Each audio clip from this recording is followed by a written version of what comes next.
A hidden world of childhood pain. When we were playing hide and seek, he used to follow me to where I was hiding, and that's where it all started. A huge increase in reports of children sexually assaulting other children, even in the classroom. And I felt him come close to me, and we had skirts on, our school uniform, and he put his hand up my skirt. Tonight, they tell us what happened in their own words. I went to the loo to, check on my hair, and then he just came in behind me and locked the door. How some adults failed to protect them. They never really took it that seriously. They'd just kind of roll their eyes and be like, oh, what now? And how even reports of sexual violence by primary school children are increasing. She burst into tears. She said, I just want him to stop hurting me.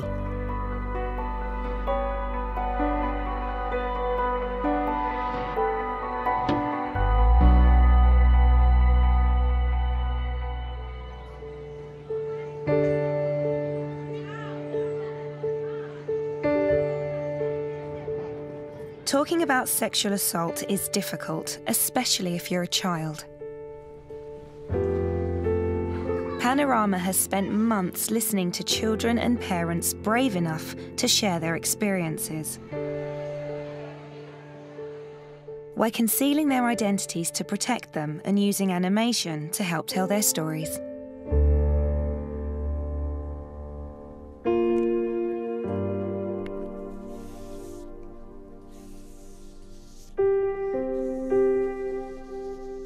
I was in the same classes as him, and outside of school we used to socialise a lot.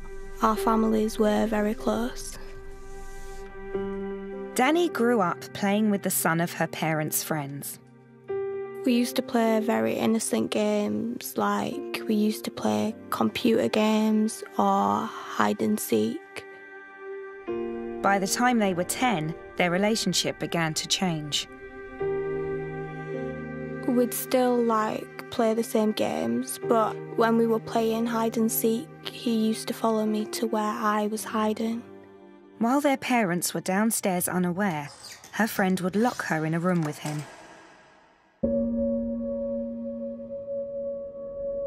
When it started off with just kissing, I felt it was wrong because I saw him more as a brother. It made me feel so disgusting and uncomfortable in my body. Danny didn't tell anyone what was happening.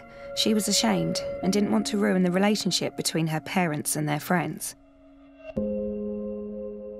He would first touch me when I was still clothed, and then he would go under the clothes until it progressed into him forcing me to do stuff to him.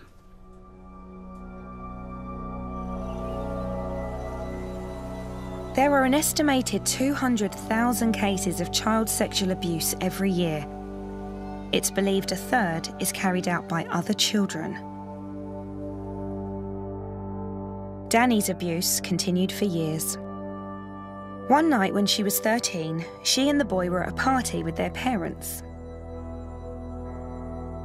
It was quite late at night, and I went to the loo to, check on my hair. And then he just came in behind me and locked the door, and then he turned the lights off and cornered me.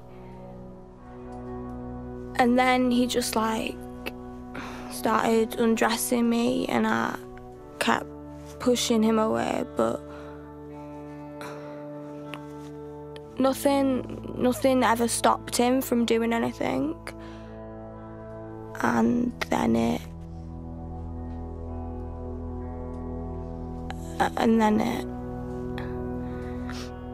Danny was forced to perform oral sex.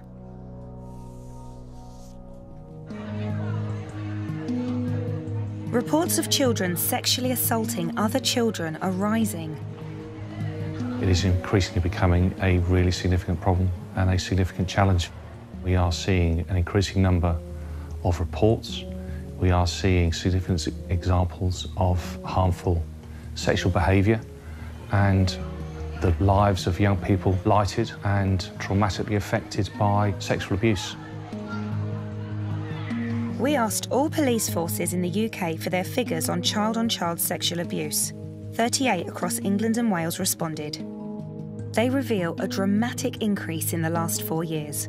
Reports of sexual offences have risen from 4,603 in 2013 to 7,866 last year, an increase of 71%. Most of those abused are girls.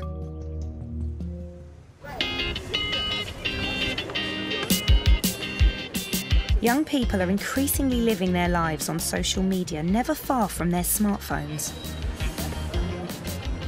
Young people now have got access to inappropriate content. And it's not just pornography, it's dating sites, social media, and a lot of that content normalises negative attitudes, negative behaviours.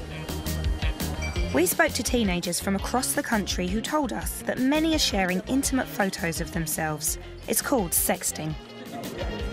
So sexting is happening, it's relevant, it's happening everywhere.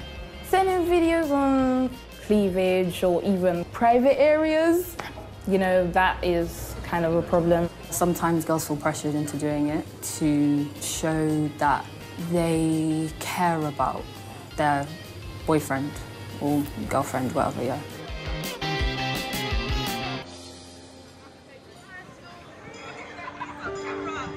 It's illegal to send or possess explicit images of an under 18-year-old. But teachers say it's become normal. Before somebody's actually said, I love you, or I really care about you, they've sent a naked picture. And I think that's where things now are very different to how they were in the past and most parents' childhoods. If you don't do what everybody else does, then there's something wrong with you. When Emily was 15, a boy in her year started messaging her. It'd just be general talk at the beginning, like, what are you doing, how are you, things like that. Then he wanted photos. He'd asked me to send sexual pictures for the exchange of his sexual pictures, but I'd say no, and I'd just almost laugh it off. But he wouldn't stop. He'd message me, telling me he's obsessed with me.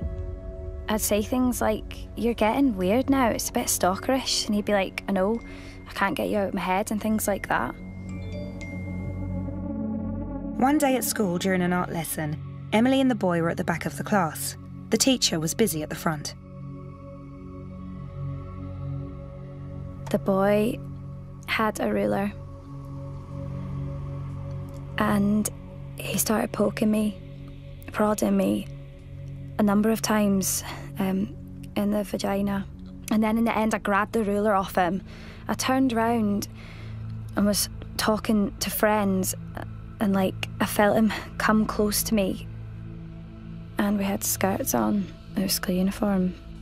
And he put his hand up my skirt and put his fingers up inside me.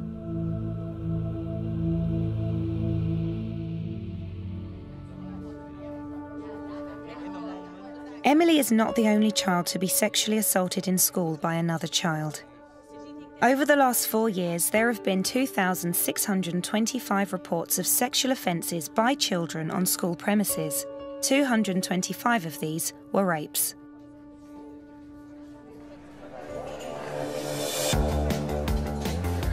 We asked our group of teenagers about their experience of school life. There are a lot of comments made in school, usually directed to girls, their bodies, sexual preferences, the way they look. It's all kind of a joke when it comes to boys. There are like 1 or 2 boys who take it past the limit sometimes and touching girls when they don't want to be touched and making suggestive remarks constantly. Quite a lot of girls don't like to take off their jumpers at school because they're afraid of boys staring at them. Boys will call them names, slag, slut, whore, that sort of stuff. you just got to deal with it because it's stuff that happens like on a daily basis. It tends to be put on that girls, it's their fault. Well, you can't take a joke, can you? Oh, it's just boys being boys. Name calling, it's just like slapping bums. That's not really problematic, is it? It's very difficult for young women to respond to that.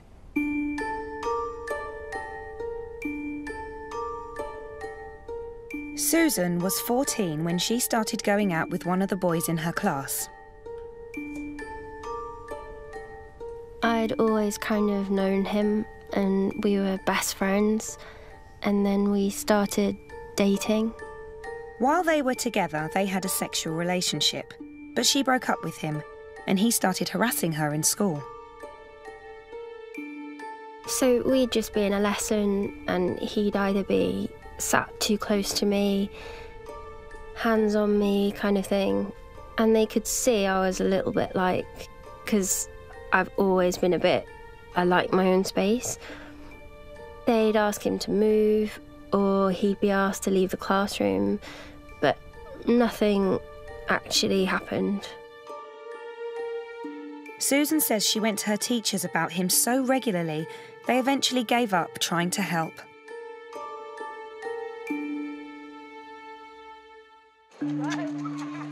But if problems in the classroom aren't dealt with, they can follow children beyond the school gates. There were times at parties and we'd all get drunk, and this one time I was really drunk and he took advantage of that. Susan was at a party when she ran into her ex. She was 15. He walks past me and he's trying to touch me down below, and I'm just like, what? I'm like, what's going on? And the next thing I know, he's just like dragged me out, and I don't really remember much of that night. But I came away and my clothes weren't on properly. Susan knew she'd had sex, but didn't realise it was rape.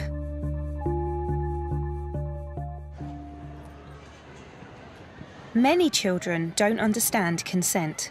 If they're just sitting there, not saying anything, not engaging, do we think that's consent? This school in London has invited a charity to talk to its pupils about consent in a range of scenarios. Absolutely. Anyone else? Yeah? If someone's consented, they're going to give a straight response. What do you mean by straight? As in, they're not going to be like, oh, I'm not sure. They're not going to be timid. They've delivered over 100 classes in the last 2 years. You can always turn things around and say, if the girl was like all right in the head, why did she go with that boy if she didn't feel comfortable? Charity director Kate Parker says teachers and pupils want their help. What has really surprised me has been the reaction from schools and from parents, and indeed from some students who get in contact with me, saying, you know, we really want to urgently discuss all of this stuff. Right, the boy is her boyfriend. Does that change things in any way? Okay, yeah, okay. Interesting. Who said yep over here? Why does that change things? Because, like, it depends whether he already have her consent from before.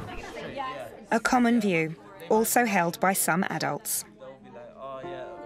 Discussing consent and teenage relationships is not part of the curriculum, so schools can decide whether or not to include it. So do they? There's very little work in schools around sexual consent. Young people just don't understand what it actually means. The influences now tend to be around online pornography, how that portrays what sex is about, how to do sex, and often sexual consent is really missing in that. Susan says she was never taught about consent, and it wasn't until she described the night of the party to her teacher that she realised the boy had raped her. It didn't really hit me that that's what it was until I told the teacher. So I didn't think I was telling her anything crazy. I just thought it was a bit wrong. She says her teacher didn't do much to help. She just offered me advice on how I can stay away from him. There was no talk about the police or telling his parents or taking it further. It was only really, oh, block him or stay away from him in lesson. What should a teacher do when a child accuses another child of sexual assault? All schools must follow government guidance called Keeping Children Safe in Education. It tells teachers that if a child alleges sexual assault by an adult, they should report it to the local authority. But when a child is accused of sexual assault, schools are advised to follow their own child protection procedures. I think in the research I know that's been undertaken that many schools do not report sexual violence to outside agencies. Schools are not responding in a consistent way. Teachers say government guidance needs to be clearer. School leaders and schools want to get it right, but they're not always getting the help and support they need. There needs to be some more clarity in terms of the specific procedures that schools must take. The Department for Education told Panorama sexual assault is a crime and any allegation should be reported to the police. Susan, now 16, was looking forward to the end of term. It was a year since she'd been attacked at the party. We were finishing school, so I was really happy. We had all the summer and we had loads of plans. But her ex-boyfriend started hassling her at school. He followed her home and persuaded her to let him in. He kept trying to lift my jumper up and touch my boobs, and I'd take his hands away and I said, "Please, I just want you to leave. I'm sorry, I don't want to annoy you, but I just feel so awkward." He took my trousers off. I was on the sofa and he just forced himself inside of me. I just remember after that just kind of zoning out. This time, Susan called the police and he was arrested. Children spend a lot of time in school. The pressure of seeing your abuser every day can build up. It overtook my life and I just started to become too scared to go to school because I knew he'd be there. After 5 years of abuse by a family friend, seeing him at school just became too much for Danny. There was one day in school where I just completely broke down, and I knew then I just had to tell my mum because I couldn't do it anymore. Her mother came into school and the police were called. The boy was arrested, but he wasn't charged.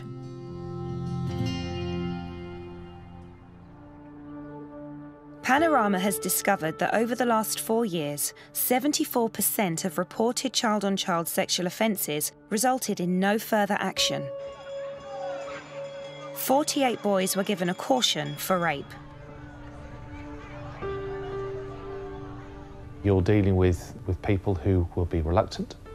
You're dealing with cases whereby there's been a relationship in the past. And it's very much a case of the Crown Prosecution Service deciding to charge, invariably on the word of one person against another. Since both children have a right to education, this leaves schools in a difficult position. Danny says the school told her there were no grounds to expel her abuser, but promised to keep them apart. But she says that didn't happen. After he was arrested, that's when he started following me around school, and he would turn up like where my lessons were just to make me feel uncomfortable. I felt unsafe everywhere. She and her parents complained to the head teacher. They tried to get around it by saying you don't have much longer left in school. She found it impossible to concentrate. I had to take a GCSE exam in the same room as him, and it were really weird because I obviously knew that he was in that room, and I started smelling him, and as soon as I smelt him, everything came back and I'd relive everything, and I couldn't focus on the exam. And the thing is, I need that exam to get me out of that school and to get me away from him. And there's a further hurdle children face when they report another child: bullying. After Emily was assaulted in her art class, other children found out the boy had been reported to the police. I got this greeting off about 10 to 15 pupils all swearing and shouting at me, like, you're a grass, you're a this, you're a that. And I got some comments like, he should have raped you. It was overwhelming. And she couldn't leave the abuse at school either. It followed her home. And I got so many, like, comments. I was tagged in photos. I was called a liar. Things were put up about me. People that I didn't even know would join in. When the boy returned to school, the bullying got worse, and she says her teachers didn't help. The headmaster would say, when he'd isolated me and stopped me from going out at lunch and break times, he'd say, well, maybe this isn't a school for you. You can leave. You know, we suggest you do and make a fresh start. Susan, who says she was raped twice by her ex-boyfriend, was also bullied. He'd gone round to this party and told everyone I was a liar, and I tried to get him done for rape. It was horrible messages, that I was scum, that I should die. We'd be on the bus and they'd throw things at me or shout things, make comments. It's not even always him, it's his friends. She says it affected her mental health, and she had to build a whole new life. I had actually thought about suicide, and I had self-harmed. I didn't think that there was a way out. I started to make different friends that were older and wouldn't hang around with anyone that I would be socialising in my year with previously.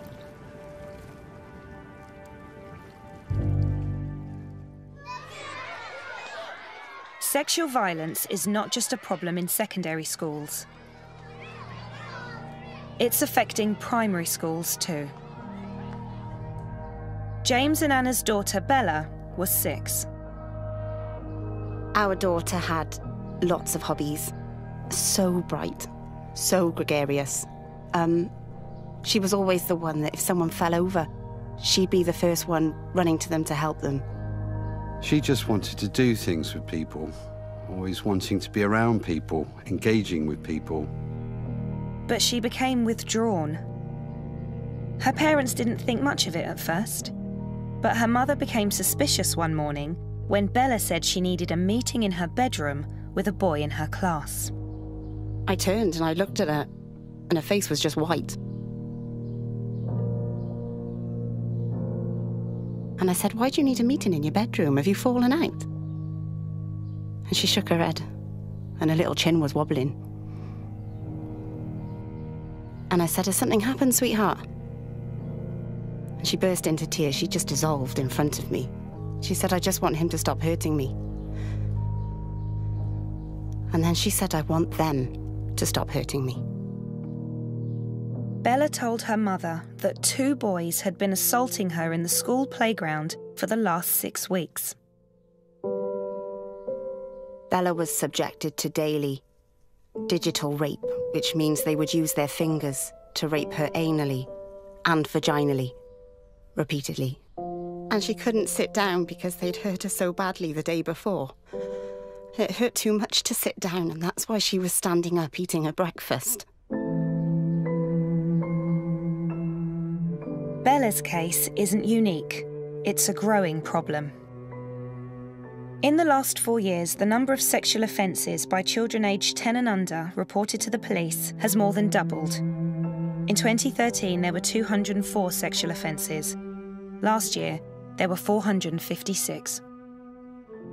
It's not uncommon to have to deal with allegations of serious sexual assaults, inappropriate touching, sexual abuse by very young children. But of course, under 10, you can't commit a crime. So that then presents a challenge to itself.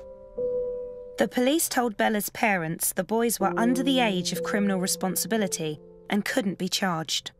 They say they had to fight to get the police to make a record of the incident and that no one would help them. You'd expect the police were involved, social services should be involved. From an education perspective, what other agencies get told? We were flying blind. They say they were told off the record by social services, the police and children's charities that if they wanted to protect their daughter, they should move. But they couldn't. We retreated into our home. Our home became our safe place. We'd keep the curtains drawn during the day where these boys could cycle round in front of our house. We'd spend most of our time at the back of the house, curled up on the sofa, reading.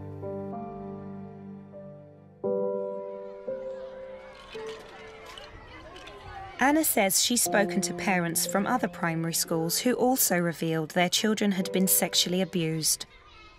We have all of these unheard victims of children who have been abused by children under 10. And they're unheard because there's no register, because there's no crime. Anna and James are taking legal action because they believe the authorities failed in their duty of care. Panorama has spoken to parents of other children in primary and secondary schools who are also taking legal action. We are dealing unequivocally with the tip of the iceberg. We know that only 1 in 8 reports are actually coming through to the police. So 1 victim in every 8 is having the confidence and the courage to come forward. The girls and parents we've spoken to were brave enough to report the sexual assaults, but they feel they were failed by the authorities and let down by their friends. Danny finished her exams and has now left school. Some days I actually look back and I think to myself, how did you get through that? I think I finally also realised my strengths. Emily moved school and had to retake a whole year. It's not what actually happens that has the worst effect on you, it's what comes after it. It's the being disbelieved, it's the people failing you. Susan remains in college with her abuser. I had actually thought, if it's happened to me, who else has that happened to? All the people Panorama has spoken to say that if children are to report sexual assault, the authorities must protect them when they do. I couldn't actually believe that we're in the 21st century in Great Britain and we are allowing sexual abuse to continue and for victims to go unsupported.